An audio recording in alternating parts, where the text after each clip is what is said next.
Support staff can wait outside. The sentence landed in the glass boardroom like a knife wrapped in silk. For half a second, nobody moved. Then came the quiet laughter. Not loud. Not cruel enough to sound guilty. Just the kind rich people used when they wanted someone to disappear politely. Naomi Carter slowly lowered her hand before anyone could notice it trembling. The handshake she had offered hung in the cold air for a moment too long before falling back to her side. 48 floors above Manhattan, the windows of Whitmore Global reflected the gray November sky like sheets of steel. The conference room smelled faintly of espresso, leather chairs, and expensive cologne. A digital screen stretched across one wall displaying numbers from a $4 billion merger that everyone in the room seemed proud of except the one person nobody bothered to introduce. Richard Whitmore adjusted the silver cuff beneath his navy suit and continued shaking hands around the table, as if Naomi no longer existed. "Let's not waste time," he said smoothly. "We've got investors flying in from Dallas by noon." Naomi stood still near the end of the conference table, a slim black folder pressed against her chest. Her charcoal blazer was simple, clean, unbranded. Nothing about her looked powerful enough for that room. That was the first thing they judged. The second was her skin. Evelyn Brooks leaned toward another board member and whispered something behind her smile. Naomi caught only 2 words. Temporary hire. More quiet laughter followed. Outside the glass walls, assistants moved quickly across the marble hallway carrying tablets and coffee trays. Inside, the boardroom lights glowed cold against polished chrome and crystal water glasses. Naomi finally pulled out the last empty chair near the corner of the room. The legs scraped softly against the floor. Nobody paused for her. Richard tapped a Montblanc pen against the table. "Before legal signs off," he said, "I want everyone aligned on the acquisition timeline." The massive screen changed slides. Charts. Percentages. Liability projections. Naomi opened her folder carefully. Her eyes moved once across the numbers before. Narrowing almost invisibly. There it was. A clause buried deep in the transition structure. Tiny. Dangerous. The kind of mistake that didn't ruin companies immediately. The kind that waited quietly until cameras showed up. Daniel Reeves, the CFO, continued presenting while sweat slowly formed beneath his collar. He hadn't noticed it yet either. Nobody had. Naomi looked around the room. 12 executives. 2 attorneys. 1 billionaire chairman who had refused to shake her hand less than 60 seconds earlier. Richard leaned back in his chair. "This merger puts us untouchable by Q3, he said confidently. "We control the entire logistics corridor from New York to Phoenix." A few heads nodded. Someone muttered, "Brilliant." Naomi inhaled once through her nose. "Calm. Controlled." "Actually," she said quietly, Clause 8.2 shifts downstream liability exposure back onto the parent company after the second quarter." Silence flickered for exactly 1 heartbeat. Richard did not even look at her. "The executives are speaking right now," he replied. More laughter. Softer this time. Naomi felt heat rise behind her ribs, but her face stayed unreadable. Daniel glanced down at the document in front of him, distracted now. "Wait," he murmured under his breath. Richard continued talking over everyone. "Once the signature's clear, we'll have federal approval within 90 days. Naomi closed her folder slowly. The reflection of the city lights shimmered across the glass table between them. She had seen rooms like this before. Rooms where powerful men confused silence with ignorance. Rooms where people decided your worth before you spoke your first sentence. Olivia Grant entered quietly carrying fresh coffee for the board. As she placed a cup near Naomi, she noticed something nobody else did. Naomi's hand was steady now. Completely steady. Like someone who already knew exactly how this meeting was going to end. The laughter faded the way expensive perfume faded in cold air, slow and thin, leaving behind something sharper underneath. Naomi sat quietly near the far end of the 40-foot conference table, while the merger presentation continued above her on the giant screen. Numbers shifted across blue slides. Revenue forecasts. Transportation maps. Growth projections. Richard Whitmore spoke with the smooth confidence of a man who had spent 30 years watching people nod before he finished sentences. "By next summer," he said, pacing slowly beside the screen, "we dominate every major freight corridor east of the Mississippi. Several board members murmured approval, while crystal water glasses clinked softly against polished wood. Naomi looked down again at the acquisition packet in front of her. Page 78. Clause 8.2. The language was subtle enough to hide inside legal formatting, but once she saw it, she could not unsee it. A downstream liability transfer tied to operational subsidiaries. If the merger closed under the current structure, Whitmore Global would absorb every pending environmental claim attached to the acquired company within 6 months. Hundreds of millions of dollars. Maybe more. Daniel Reeves loosened his tie while flipping through spreadsheets on his tablet. His forehead creased for half a second. He had heard Naomi earlier. He just had not wanted to react in front of Richard. Nobody interrupted Richard Whitmore publicly, unless they wanted their career frozen in real time. Naomi understood that immediately. She had worked around men like him before. Men who measured authority by how quiet a room became when they entered it. Richard stopped beside the head chair and rested both hands against the leather backrest. "The market will love this announcement," he said. "We released the statement Friday morning." Naomi finally spoke again, calm and precise. "Friday would expose the company before the indemnity issue is resolved." This time several heads turned toward her. Richard exhaled slowly through his nose without fully hiding his irritation. "Miss Carter," he said, glancing briefly at her temporary visitor badge, "I appreciate enthusiasm, but legal review has already been completed." Naomi met his eyes for the first time. Then legal missed something. The room tightened. No raised voices. No dramatic reaction. Just the tiny shift of executives sensing conflict near power. Evelyn Brooks leaned back in her chair and folded her arms. "I am sorry," she said with a polished smile. "What exactly is your role here again?" Naomi answered simply, "Risk compliance." Evelyn exchanged another amused glance with the attorney beside her. "Temporary consultant?" Naomi nodded once. Richard adjusted the sleeve of his suit jacket. "There it is." A few people smiled again. "Temporary. Disposable. Easy to dismiss." Naomi lowered her gaze back to the documents, but inside her chest, her heartbeat pressed harder now. Not from fear. From restraint. She had promised herself years ago that she would never waste energy trying to convince rooms like this to respect her before they were ready. The respect always came later. Usually too late. Outside the boardroom windows, rain began sliding down the glass in thin silver streaks. Manhattan blurred beneath the storm clouds. Olivia quietly entered again carrying a fresh pot of coffee. As she moved around the table, she noticed Daniel staring down at Clause 8.2 with growing concern. His thumb stopped tapping the screen. "Richard," Daniel said carefully, "maybe we should pause before final approval." Richard barely looked at him. "Based on what?" Daniel hesitated. The silence stretched just long enough for everyone to feel it. Then Richard laughed softly under his breath. "Please do not tell me the room is being derailed by a temporary consultant." More scattered laughter followed, though weaker this time. Naomi remained still. Calm. Patient. The rain tapped softly against the giant windows while the cold white lights reflected across the conference table like frozen water. Daniel swallowed once and looked back at the clause. His face had started losing color. And for the first time that morning, somebody besides Naomi looked afraid. The air inside the boardroom felt different now. Not warmer. Heavier. Like the building itself had noticed something was wrong before the people inside it did. Daniel Reeves stared at the highlighted paragraph on his tablet, while rain continued sliding down the glass walls behind him in slow gray lines. The room had gone quiet except for the low hum of the ventilation system overhead, and the distant sound of sirens somewhere. Far below on Lexington Avenue, Richard Whitmore remained standing near the screen with one hand inside his pocket, calm on the surface, impatient underneath. Naomi could see it in the way his jaw tightened every time Daniel hesitated. Powerful men hated hesitation.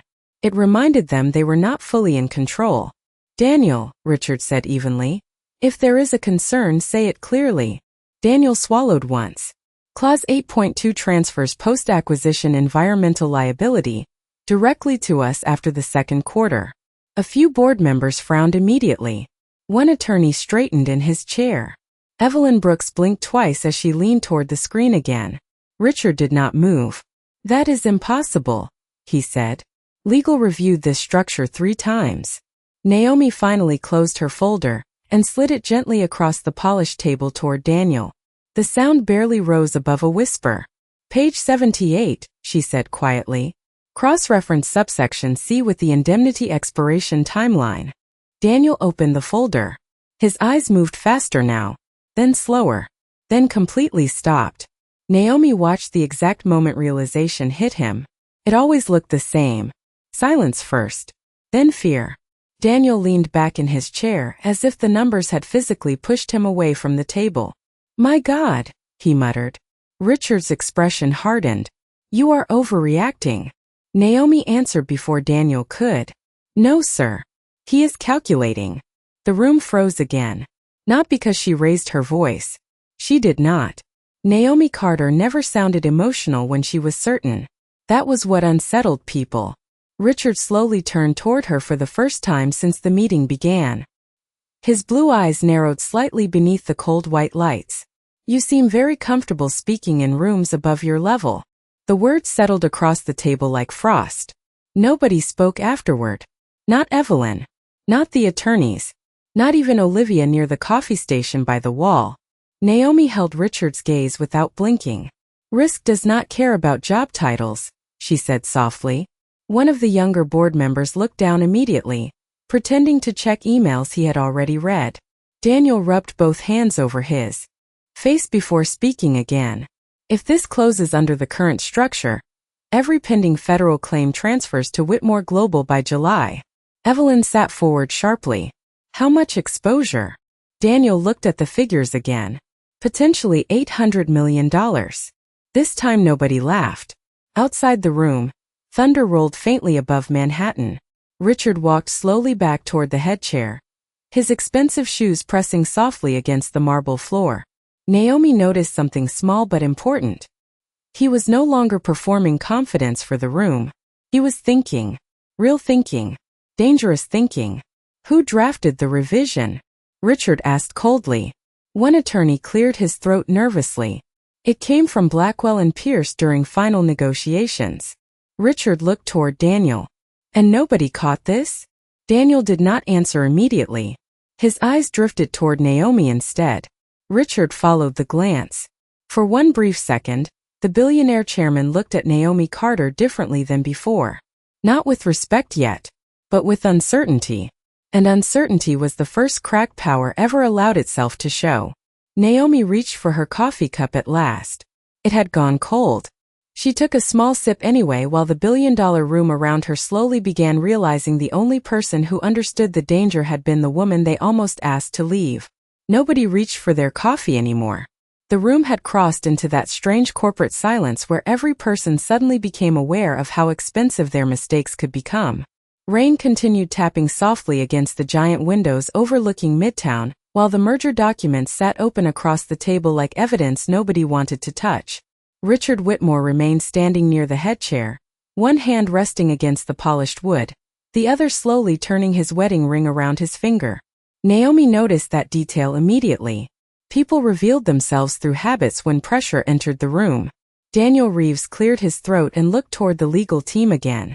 If these claims transfer after acquisition, we are exposed to every unresolved contamination case tied to their shipping network.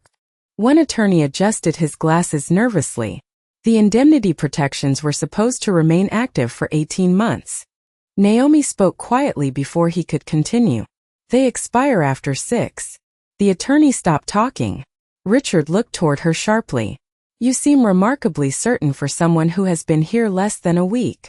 Naomi folded her hands calmly on top of the table. I read the entire file. Evelyn Brooks let out a short breath through her nose. That file is over 900 pages. Naomi nodded once. 912.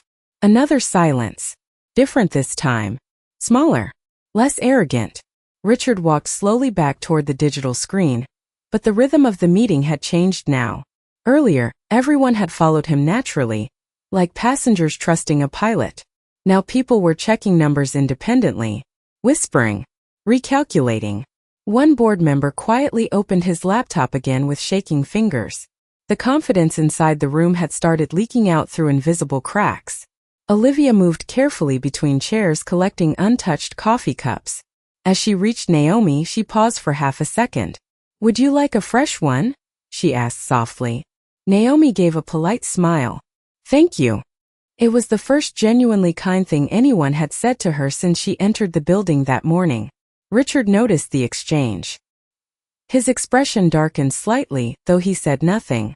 The billionaire hated shifts in loyalty, even tiny ones. Daniel suddenly leaned forward. "Richard, we need to suspend the signing until this is reviewed externally." Richard's head snapped toward him immediately. "Suspend?" Daniel held his gaze carefully. "If Naomi is correct, and I believe she is, this merger could become catastrophic within months." Naomi looked down briefly at the reflection of the overhead lights in the conference table. She knew exactly what came next. Rooms like this always followed the same emotional sequence. Dismissal, irritation, denial, then fear. Fear was finally arriving. Evelyn rubbed her temples slowly.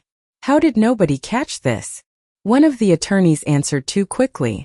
"The revision came late Friday night." Richard turned toward Naomi again. "And you spotted it in under an hour?" Naomi met his eyes calmly. "In 12 minutes. Nobody moved after that. Even the rain outside seemed quieter now." Richard stared at her for several long seconds, trying to understand how he had misread her so completely. Men like him trusted instinct more than facts because instinct had made them powerful. But instinct had failed him the moment Naomi Carter walked into the room. He had seen a black woman with a temporary badge and decided her value before hearing her voice. That realization irritated him more than the legal exposure itself. Evelyn finally broke the silence. "Where did you work before compliance consulting?" Naomi answered without performance. "Chicago." "Doing what?" Naomi glanced briefly toward the merger file before looking back up. "Corporate restructuring." Richard gave a faint dismissive laugh. "Clearly not at this level." Naomi did not react immediately. She simply reached into her folder and slid a single business card across the table toward Daniel. Daniel picked it up first. His eyebrows lifted almost instantly. Then he looked at Naomi differently. Completely differently. Evelyn noticed his reaction. "What is it?" Daniel swallowed once before answering. "She used to work for Hanover Pierce." The room went still again. Because everybody in finance knew Hanover Pierce. And everybody in that room knew only one restructuring strategist at Hanover Pierce had prevented a Fortune 500 collapse during the recession 12 years earlier. Slowly, Daniel lifted his eyes back toward Naomi Carter, while the sound of rain washed softly across the glass skyline behind her. The sound of rain against the windows had become steady now, soft enough to disappear into the background if someone was not paying attention. But nobody inside the boardroom was paying attention to the rain anymore. Every eye had shifted toward Naomi Carter. Daniel Reeves still held the business card carefully between two fingers as if it suddenly weighed more than paper should. Hanover Pierce. The silver lettering reflected beneath the white conference lights while tension settled deeper into the room. Evelyn Brooks leaned forward first. "You worked under Michael Lawson?" Naomi nodded once. "For 6 years." Evelyn blinked slowly. Even Richard Whitmore recognized the name. Lawson had built his reputation restructuring billion-dollar corporations during the financial collapse years earlier. Wall Street called him the surgeon because companies walked into his office bleeding and somehow walked back out alive. Richard folded his arms. Lawson never hired junior analysts into executive restructuring. Naomi looked toward him calmly. "I was not a junior analyst." Silence spread across the table again. Daniel finally spoke. "You are Naomi Carter?" The way he said her name changed everything. Before, she had been the black woman with the temporary badge sitting near the corner of the room. Now there was recognition in his voice. Respect trying to arrive before pride could stop it. Naomi gave a small nod. One of the attorneys suddenly sat straighter in his chair. "Wait. You handled the Grayson Freight recovery in 2008. Naomi answered quietly. "Part of the team." Daniel shook his head slowly. "No. You led the liability separation strategy." Nobody spoke after that. Richard Whitmore stared at Naomi with a controlled expression, but something behind his eyes had shifted. Earlier that morning he had looked through her. Now he was searching backward through his own memory, trying to understand how someone with that reputation had entered his building carrying a temporary access badge. Olivia returned with fresh coffee and placed a cup near Naomi without asking this time. Naomi thanked her softly. The small kindness lingered in the room longer than expected. Richard walked toward the giant windows overlooking Manhattan. Far below, yellow taxi lights moved through wet streets like reflections in dark water. "If you were at Hanover Pierce," he said without turning around, "why are you doing temporary compliance work?" Naomi rested her hands together on the table. "Because life changes." Richard glanced back toward her. "That is not an answer." Naomi did not respond immediately. The room waited. "My mother became sick," she finally said. "I left full-time. Restructuring after that." Her voice stayed calm, but something quieter moved underneath it. Not weakness. Exhaustion remembered too well. Daniel lowered his eyes for a second.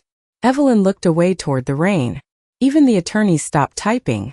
Richard remained unreadable. Men like him respected sacrifice only when it produced measurable profit. Personal sacrifice confused them. Naomi reached for the merger file again and flipped calmly to another section. "Your bigger problem is not the environmental exposure," she said. Richard turned fully toward her now. "There is more." Naomi tapped lightly against a paragraph halfway down the page. "If this closes publicly before the liability transfer is corrected, investors could argue executive negligence." Daniel's face tightened instantly. "Shareholder litigation," he murmured. Naomi nodded once. "Very likely." One board member cursed quietly under his breath. Another removed his glasses and rubbed both eyes. The confidence that had filled the room an hour earlier was completely gone now. Richard walked slowly back toward the table. The polished confidence in his posture remained, but Naomi noticed the difference immediately. Earlier he had controlled the room through certainty. Now he was controlling it through discipline. There was a difference. He stopped beside her chair and looked down at the merger file she had practically dismantled in under an hour. "You found all of this in 12 minutes?" Naomi met his gaze steadily. 11. Richard stared at her for another long second while thunder rolled faintly outside above the skyline. Then, for the first time since she entered the building, he pulled out the chair beside her and sat down. The energy inside the boardroom shifted the moment Richard Whitmore sat beside Naomi Carter instead of across from her. Nobody missed it. Executives who had spent decades reading power dynamics understood symbols better than language. An hour earlier, Richard had treated her like support staff. Now the billionaire founder of Whitmore Global had pulled his chair beside hers while rain washed silently down the windows behind them. The leather seat creaked softly as Richard leaned forward and reopened the merger file. "Walk me through it," he said. His tone had changed. The arrogance had not disappeared completely, but caution had entered the room beside it. Naomi adjusted the documents carefully. "The environmental liabilities are hidden through subsidiary layering," she explained. "The acquisition looks clean until the indemnity protections expire." Daniel nodded slowly while following her notes. "Then every unresolved federal claim rolls uphill to us." Naomi tapped lightly against another page. "Not just federal claims. State litigation too." Evelyn Brooks exhaled under her breath. "Dear God." Richard remained silent for several seconds. Naomi noticed the tiny muscle moving near his jawline again. The billionaire was angry now, but not at her. At himself. Men like Richard Whitmore built entire identities around never being the least informed person in the room. Naomi had shattered that illusion in less than 2 hours. Olivia quietly dimmed part of the conference room lights so the projection screen became easier to read.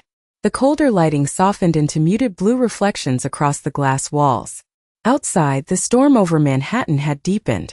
Traffic lights glowed red through the rain 48 floors below. Naomi flipped to another section. "There is still time to restructure the acquisition before signing." Richard finally spoke. "How much time?" "If you delay the announcement today, maybe 72 hours. One attorney immediately protested. "Investors are already expecting confirmation." Naomi looked toward him calmly. "Investors recover from delays. They do not recover from fraud investigations." Silence followed instantly. Daniel rubbed his forehead while staring at the numbers again. "If this leaks after closing, Shareholders could accuse the board of negligence. Naomi nodded once. And they would probably win. The room grew very still after that. Nobody touched their phones anymore. Nobody whispered. The earlier laughter felt impossible now, like something embarrassing remembered after midnight.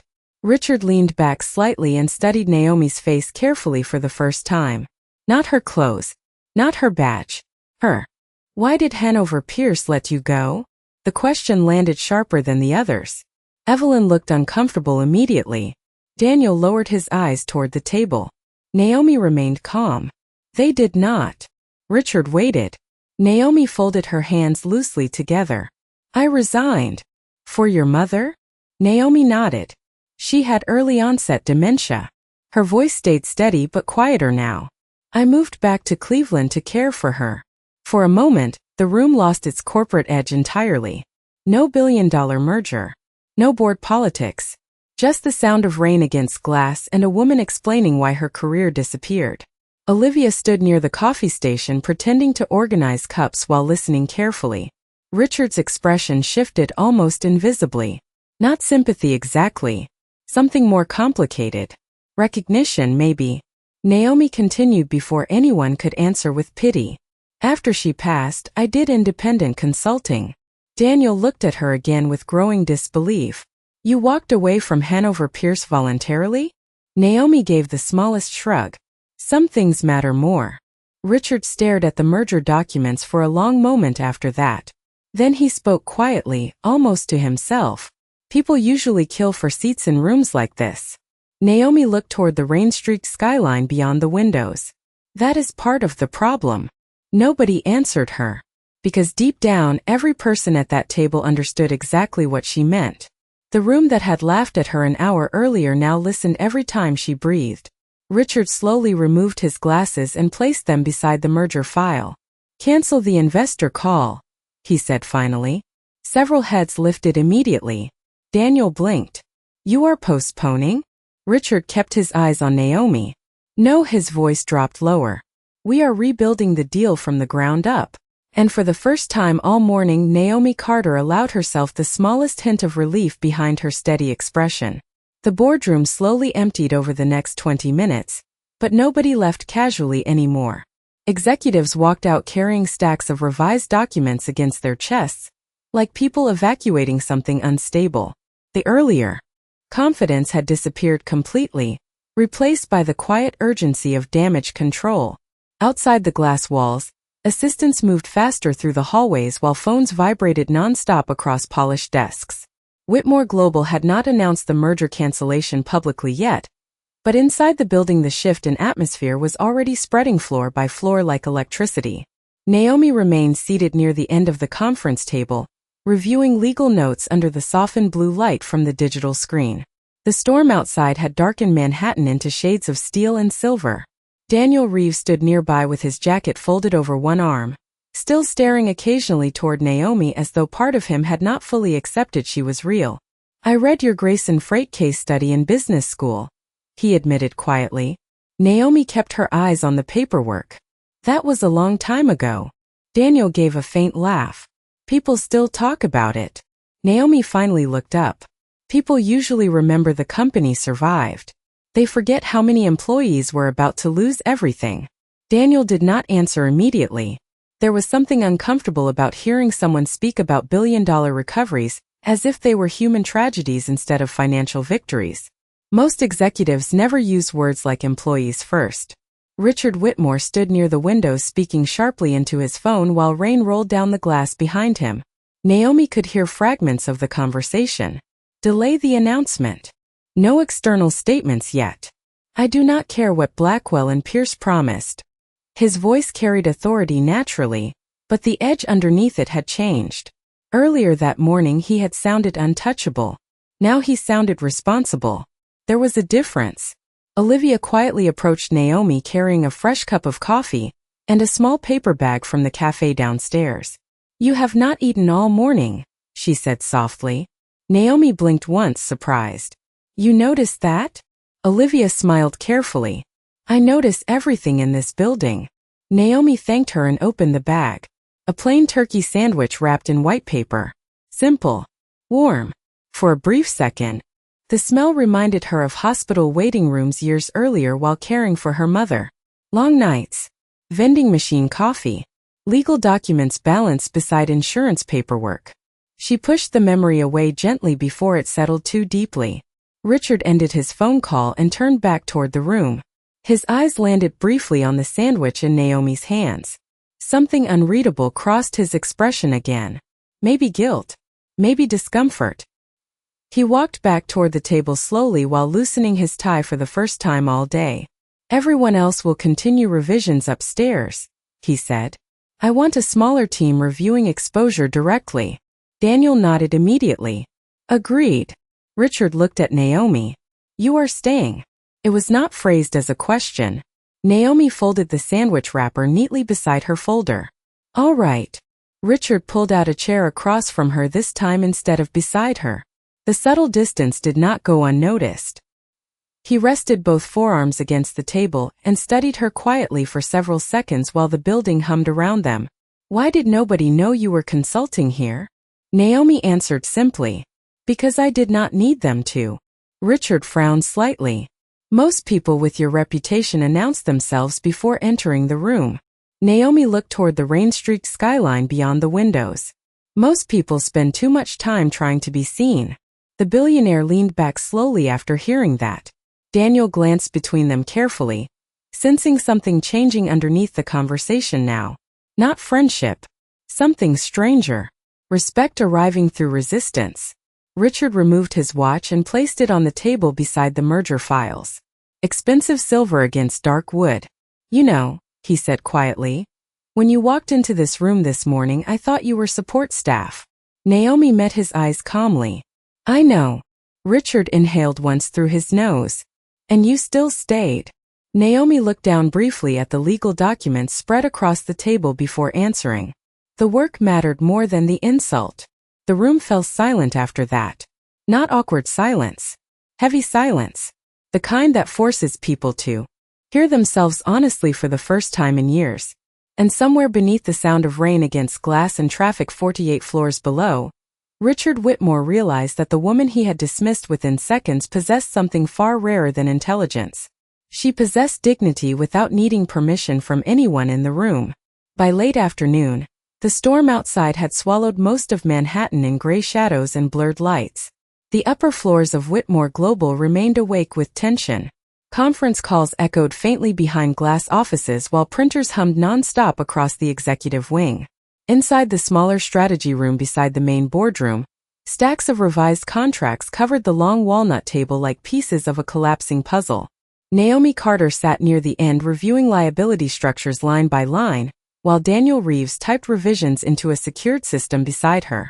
The room smelled faintly of coffee, paper, and the cold metallic scent that always drifted through over-air-conditioned office buildings after sunset. Richard Whitmore stood near the window with his sleeves rolled halfway up now, something nobody on the executive floor had probably seen in years. The billionaire founder looked less polished than before. More human, but also more dangerous. Men like Richard became sharper under pressure, not weaker. His phone vibrated again against the table. Another investor call. Another delayed response. He silenced it without looking. The press is already asking questions, he said quietly. Naomi continued marking sections in red ink. Then somebody leaked the delay. Richard glanced toward her. You say that like it does not concern you. Naomi finally looked up from the paperwork. Concern wastes time. Daniel almost smiled at that before catching himself. Richard watched Naomi carefully for another second. You really do not care what people think of you, do you? The question lingered in the room longer than expected. Naomi leaned back slightly in her chair. People usually decide who I am before I speak. Her voice stayed even. So I learned not to build my life around changing their minds. The room went quiet except for rain brushing softly against the windows. Richard looked down briefly at the silver watch he had removed earlier. That sounds exhausting. Naomi gave the smallest shrug. It is efficient. Daniel stopped typing for a moment. Even he could hear the years hidden beneath her calmness now. Not anger. Weariness. The kind earned slowly through hundreds of rooms exactly like this one.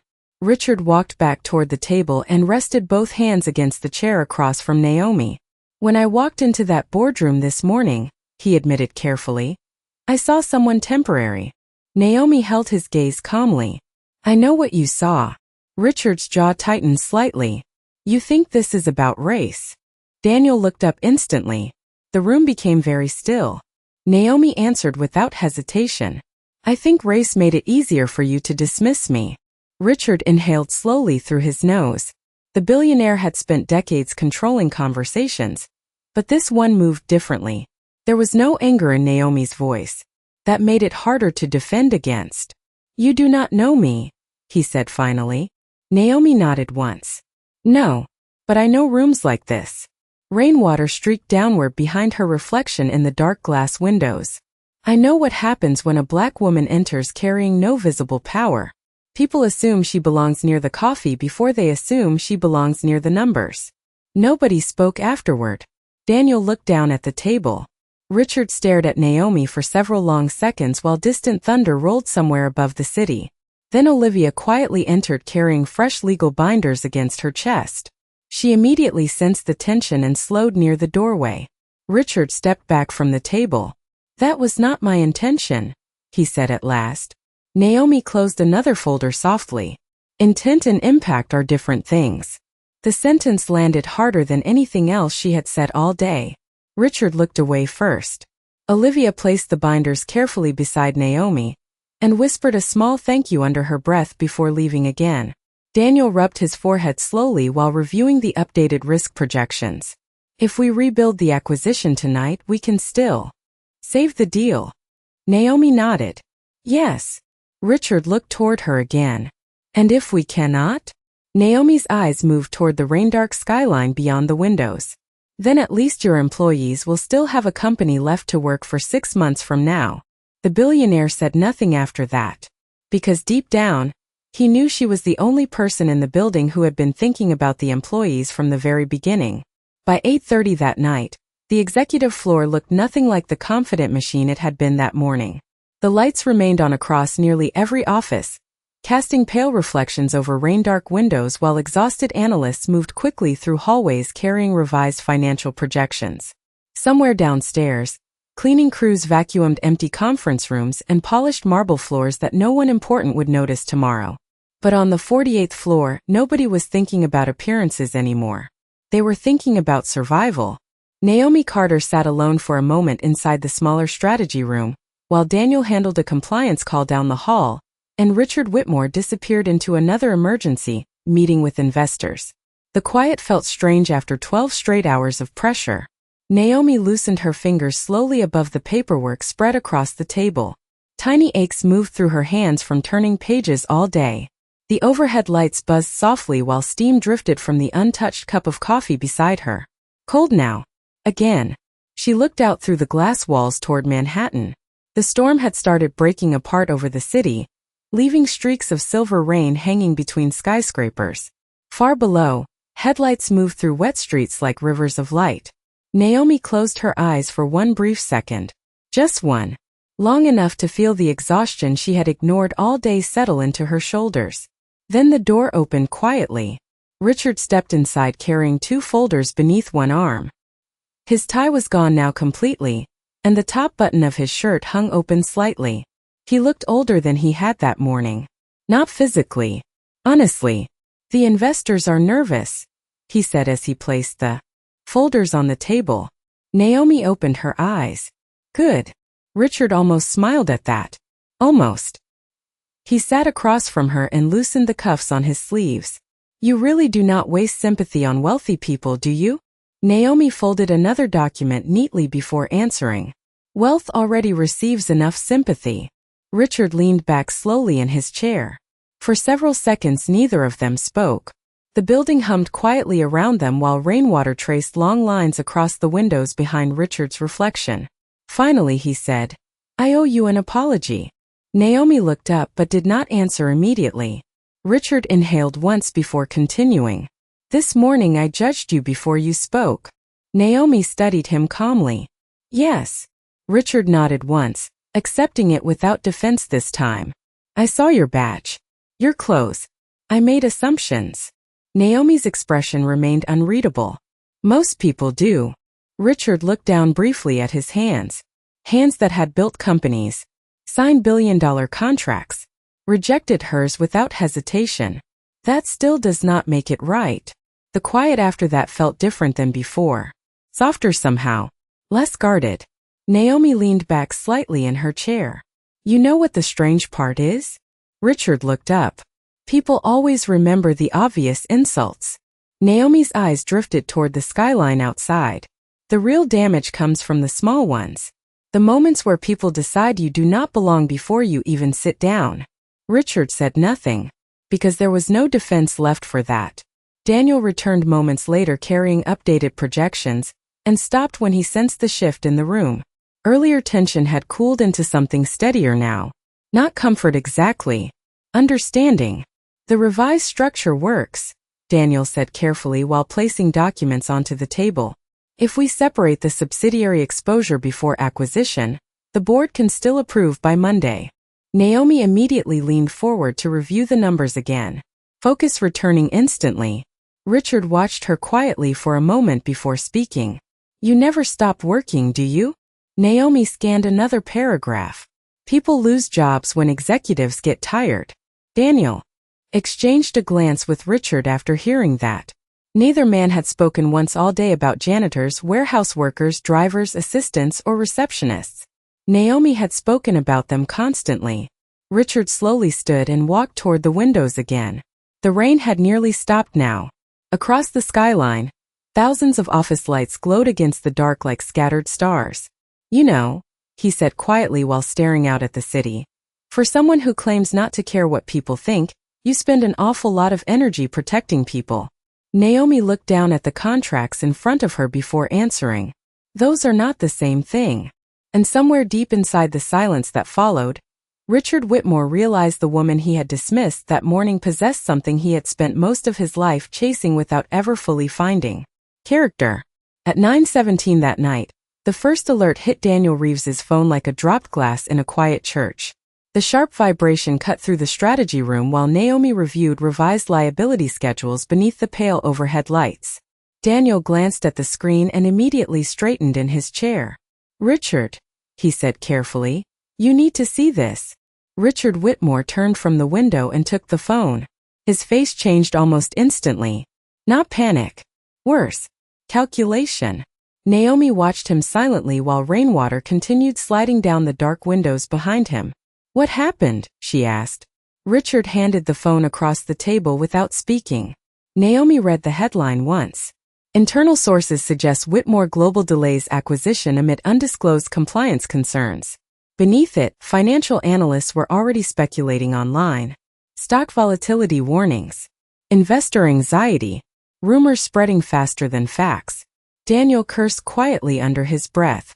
Somebody leaked the delay before legal finalized the revisions. Richard grabbed his own phone immediately and dialed someone without hesitation. Get communications upstairs now, he ordered sharply the second the call connected. Nobody speaks to press without approval. The room shifted again. Earlier they had been repairing damage. Privately. Now the outside world had entered the crisis. Naomi placed the phone back onto the table calmly. Your investors are going to assume the worst. Richard paced toward the far side of the room, every movement sharper now. They do not have enough information to panic yet. Naomi looked at him steadily. Fear does not wait for information. Daniel refreshed the market feed again. His face tightened. The stock is already dropping after hours. Richard stopped walking. Just for half a second. But Naomi noticed. Men like him built entire lives pretending not to flinch. How bad? Richard asked. Down 7% in 12 minutes. Silence filled the room. Somewhere outside in the hallway, printers continued running while phones rang nonstop through the executive floor. The building sounded different now. Less like a corporation. More like a ship trying not to sink. Richard removed both hands from his pockets and braced them against the conference table. If this keeps falling by morning, the board will demand explanations before opening bell. Naomi gathered several documents into a neat stack. Then give them one. Richard looked toward her sharply. You think transparency fixes this? Naomi met his eyes without hesitation. No. But hiding usually makes it worse. Daniel stared down at the numbers scrolling across his screen. If investors believe we knowingly ignored the liability exposure, this turns into a governance crisis. Richard closed his eyes briefly before exhaling through his nose. The exhaustion in him had become visible now. Not weakness. Wait. Naomi watched quietly while the billionaire founder stood motionless beside the glowing skyline beyond the windows. Hours earlier, he had controlled the room through certainty. Now uncertainty controlled him instead. Olivia entered carrying updated legal binders, but slowed immediately after sensing the tension. The communications team is waiting upstairs, she said softly. Richard nodded once without looking at her. Naomi stood carefully from her chair and reached for her blazer. Daniel looked up immediately. Where are you going? Naomi slid the revised merger documents into her folder. To fix. The part everybody else ignores. Richard frowned. What does that mean? Naomi looked toward the stock numbers still falling across Daniel's screen. Your employees are going to wake up terrified tomorrow morning. Nobody answered her immediately because she was right. Again. Executives worried about shareholders first by instinct. Naomi worried about receptionists checking retirement accounts before work. Warehouse managers wondering if layoffs were coming. Drivers hearing rumors over breakfast at 4 in the morning. Richard slowly straightened from the table. The board is reconvening in 20 minutes, he said. Naomi nodded once. Then you should tell them the truth before the market invents a worse version. Richard stared at her quietly. Rain still brushed against the windows behind him, while the city lights reflected across the glass like broken pieces of gold. You speak like somebody who has survived this before, he said. Naomi rested one hand against the folder at her side. I speak like somebody who remembers what panic feels like, when you are not rich enough to absorb it. And for the first time that entire night, Richard Whitmore had no answer at all. The executive board reconvened at 10:03 that night under colder lights and quieter voices. The long glass conference table that had carried laughter that morning now carried fear openly across every face in the room. Rain still streaked the windows beyond Manhattan, though the storm itself had mostly passed. Below the skyline, traffic moved through wet streets while stock alerts continued flashing across phones nobody could stop checking. Naomi Carter entered the boardroom carrying 3 revised binders against her chest. This time nobody mistook her for support staff. People moved instinctively when she approached, clearing space near the center of the table without being asked. Richard Whitmore noticed it immediately. Respect had entered the room slowly, but now it sat openly in front of everyone. Daniel Reeves connected updated projections onto the main screen, while board members whispered nervously among themselves. The after-hours market decline had spread further online. Analysts were questioning executive oversight publicly now. One investor had already threatened legal review if the merger collapsed completely. Richard stood at the head of the table, exhausted but controlled. We have one opportunity to stabilize this before opening bell, he said. Naomi and Daniel rebuilt the acquisition structure. Naomi did not correct him even though most of the revisions had been hers. She simply opened the binders and distributed them quietly around the table. Evelyn Brooks looked up first. You stayed. Naomi gave a small nod. The work was not finished. One of the older board members shifted uncomfortably. After the way this room treated you earlier, I would have walked out. Naomi slid the final binder into place before answering. Walking out would not protect the employees. Silence followed that immediately. Not dramatic silence. Honest silence. The kind that forces people to measure themselves against someone else's character and quietly lose. Richard watched Naomi for a moment before beginning the presentation. The revised structure separates environmental exposure through subsidiary containment and extends indemnity protections to 18 months. Daniel advanced the slides while Naomi calmly explained the legal framework beneath each revision. Nobody interrupted her now. Nobody checked emails while she spoke. The same voices that laughed when she entered the room earlier now listened carefully to every sentence. Halfway through the presentation, one board member leaned back slowly and removed his glasses. You rebuilt a $4 billion merger in under 6 hours? Naomi answered without performance. The foundation was already there. It just needed honesty. Richard looked down briefly after hearing that, because everybody in the room understood she was not only talking about contracts anymore. Daniel moved to the next slide showing employee retention protections Naomi had added into the revised agreement. Evelyn frowned slightly while reading. You inserted workforce protection clauses? Naomi nodded once. No layoffs tied to restructuring for 12 months. One executive immediately objected. That reduces short-term flexibility. Naomi looked toward him calmly. It protects 12,000 families during market instability. The executive opened his mouth again, then stopped. Richard slowly folded his hands together at the head of the table. Earlier that morning, he probably would have sided against those protections automatically. Efficiency, margins, shareholder confidence. But now something inside him hesitated before old instincts could speak. The protections stay, he said quietly. Several heads turned toward him in surprise.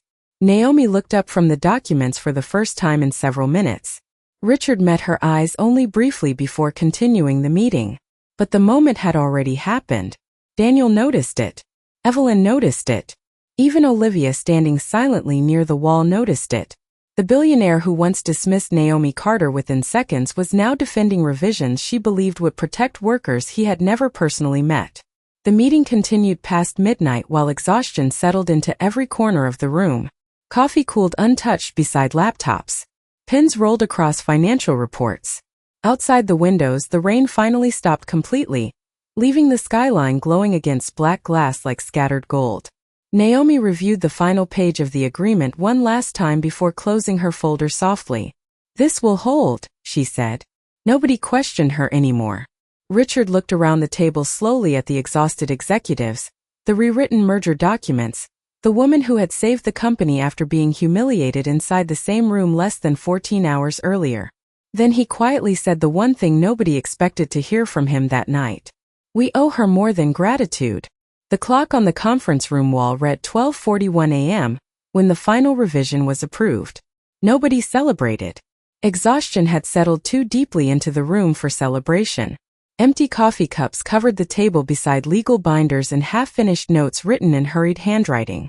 The skyline outside Whitmore Global glowed quietly beneath clearing clouds while Manhattan drifted toward midnight silence below. Naomi Carter closed the final folder carefully and rested both hands against the polished glass table for a moment. Her shoulders ached now. The kind of ache that arrived after carrying responsibility for too many hours without stopping to feel it.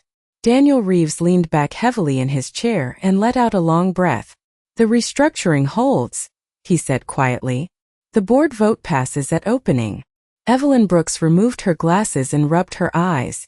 I honestly thought this company was finished by dinner. Several board members gave tired nods around the table. Nobody disagreed. Richard Whitmore stood near the head chair in silence while everyone else gathered their papers. The billionaire founder looked toward Naomi more than once, as though still trying to reconcile the woman in front of him with the assumptions he made that morning. Eventually he cleared his throat softly. Before we adjourn, he said, there is something I need to say. The room quieted immediately. Naomi remained seated, calm as always, one hand resting lightly against the closed folder beside her. Richard walked slowly around the table instead of speaking from the head position. That detail alone made several executives glance up in surprise. Men like Richard Whitmore did not leave positions of power casually. He stopped beside Naomi's chair. For a second, nobody moved. The overhead lights reflected softly across the glass walls, while the city shimmered behind them in silver and gold. Richard looked down at Naomi carefully. Not above her. At her. This morning, he said quietly, I refused to shake your hand because I decided who you were before I knew anything about you. Nobody breathed loudly enough to interrupt him. Richard continued. That was arrogance. And it was wrong. The silence in the room deepened. Earlier that same boardroom had laughed while Naomi lowered her hand in humiliation. Now 12 executives sat motionless listening to the most powerful man in the company apologize publicly to the woman he dismissed. Richard slowly extended his hand toward her. You saved this company today, he said. And more importantly, you protected the people inside it. Naomi looked at the hand for a brief moment. Not dramatically, thoughtfully. The room waited without moving. Daniel watched quietly. Olivia stood near the doorway with tears gathering faintly in her eyes before she quickly looked away. Naomi finally rose from her chair. Tired, calm, dignified. She looked directly at Richard Whitmore while the city lights reflected across the windows behind them. Then she accepted the handshake. No applause followed immediately. Just silence. Heavy silence. Honest silence. Richard's hand trembled slightly before he let go. Naomi noticed, though she pretended not to. Evelyn Brooks stood first. Then Daniel. Then one by one, every member of the board slowly rose from their seats. Nobody announced it. Nobody planned it. They simply stood. Not for the billionaire founder. For Naomi Carter. The woman they nearly asked to leave 12 hours earlier. Naomi looked around the room with quiet surprise, but there was no pride in her expression. Only exhaustion and something gentler underneath it. Richard glanced around at the standing executives before looking back toward Naomi again. You should have been leading rooms like this all along, he said softly. Naomi gave the faintest smile anyone had seen from her all day. Maybe, she answered. But then who would remind people how to behave inside them? No one spoke after that. Because there was nothing left to say. The laughter from that morning felt very far away now. Washed clean somewhere beneath the rain and the long night and the silence of people finally seeing someone clearly for the first time. By the time Naomi Carter stepped out of the executive conference room, the digital clock above the reception desk read 1:26 a.m. The building had finally gone quiet. Most of the upper floors sat dark now except for scattered office lights glowing through glass walls like distant lanterns. Cleaning crews moved slowly through empty hallways with rolling carts, and the faint scent of lemon polish trailing behind them. Somewhere far below, the city continued breathing through wet streets and late-night traffic, but up on the 48th floor everything felt suspended in stillness. Naomi walked calmly toward the elevators carrying her folder against her side. Her heels clicked softly across the marble floor that had seemed much colder when she arrived that morning. Olivia stood behind the reception desk gathering paperwork into neat stacks. When she saw Naomi approaching, she immediately straightened. You are really leaving? She asked quietly. Naomi gave a tired smile. Eventually people have to sleep. Olivia laughed softly through tired eyes. I do not think anyone in this building will sleep tonight. Naomi glanced back once toward the dark conference room. Through the glass walls she could still see abandoned coffee cups, scattered legal pads, and the silver reflection of city lights across the table where everything changed. Maybe that is not the worst thing, she said gently. Olivia hesitated before speaking again. Can I ask you something? Naomi nodded. Why did you stay? The question lingered in the quiet lobby between them. Naomi looked toward the windows overlooking Manhattan. Rainwater still clung to the glass in long silver lines. Because people who get humiliated do not usually get the chance to stop others from suffering later, she answered softly. When they do, it matters. Olivia lowered her eyes for a second as if trying not to become emotional. The elevator doors opened with a quiet chime behind Naomi, but before she could step inside, another voice stopped her. Miss Carter. Richard Whitmore stood near the end of the hallway, alone now without executives or attorneys surrounding him. The billionaire looked exhausted beneath the pale hallway lights. His suit jacket hung over one shoulder, and for the first time all day he looked less like the owner of a global corporation, and more like an aging man carrying the weight of his own mistakes. Naomi waited quietly while he approached. Richard stopped a few feet away from her. Neither spoke immediately. The building hummed softly around them while distant thunder faded somewhere beyond the skyline. Finally Richard held out something small in his hand, a permanent executive access card. Naomi looked down at it without reaching for it. I already finished the contract, she said. Richard nodded once. This is not about the contract. Naomi lifted her eyes toward him again. Richard took a slow breath before speaking carefully. I spent most of my life believing success meant being the smartest person in the room.